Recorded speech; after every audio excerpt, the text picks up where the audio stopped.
अस्सलाम वालेकुम, मैं हूं नासरा इकराम एडवोकेट और आप देख रहे हैं law and learning with Nashra Ikram YouTube channel. Dear viewers, आज के वीडियो में आप जानेंगे कि एक मुर्दा शख्स का लीगल स्टेटस क्या होता है। Legal status of dead person, क्या उसके खिलाफ कोई दावा दायर किया जा सकता है या वो कोई उसके नाम पर कोई दावा दायर हो सकता है या कोर्ट कोई डिग्री पास कर सकती है या विल और इनहेरिटेंस उसके हक में हो सकते हैं या उसका क्या लीगल स्टेटस होगा। कानून के मुताबिक एक मुर्दा शख्स का कोई लीगल स्टेटस नहीं होता, क्योंकि उसकी ज़िंदगी के साथ ही उसके राइट और लायबिलिटीज़ दोनों ख़त्म हो जाते हैं। इसीलिए ना ही उस पर कोई दावा दायर हो सकता है, ना ही मरने के बाद उसके नाम पर कोई दावा दायर हो सकता है। यानी उसकी तरफ से उसके नाम से एज ए प्लेंटिफ कोई दावा दायर नहीं हो सकता।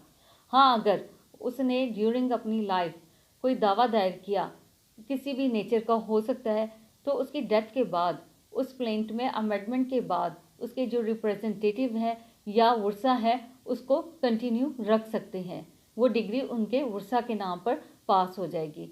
इसी तरह अदालत कोई भी डिग्री मुर्दा शख्स के हक में या उसके अगेंस्ट या फेवर या अगेंस्ट दोनों में ही पास नहीं कर सकती। अगर कोई मुर्दा शख्स अपनी लाइफ टाइम में कोई वसीयत यानी विल लिखता है तो उसके बाद उसके वर्सा उसको इम्प्लीमेंट करा सकते हैं। इसी तरह से कोई इनहेरिटेंट प्रॉपर्टी है तो वो भी उसके वर्सा ले सकते हैं, लेकिन वो उनके वर्सा के नाम पर होगी, ना कि डेड पर्सन के।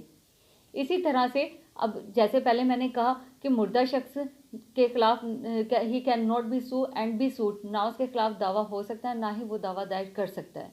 लेकिन अगर कोई शख्स किसी मुर्दा शख्स के बारे में कोई डेफेमेटरी वर्ड यूज़ करता है, यानी कोई ऐसी बात जो कि उसकी फैमिली की फीलिंग्स को हर्ट करती हैं, तो उसकी फैमिली मेम्बर आफ्टर डेथ उसके लिए डेफेमेटरी सूट फाइल कर सकते हैं। यानी मुख्तसर ये कि मरने के बाद इंसान का कोई लीगल स्टेटस नहीं रहा, डेड पर्सन में आ गया, ना ही उसकी कोई राइट है और ना ही लायबिलिटीज़ है। He can not be sue and be sued.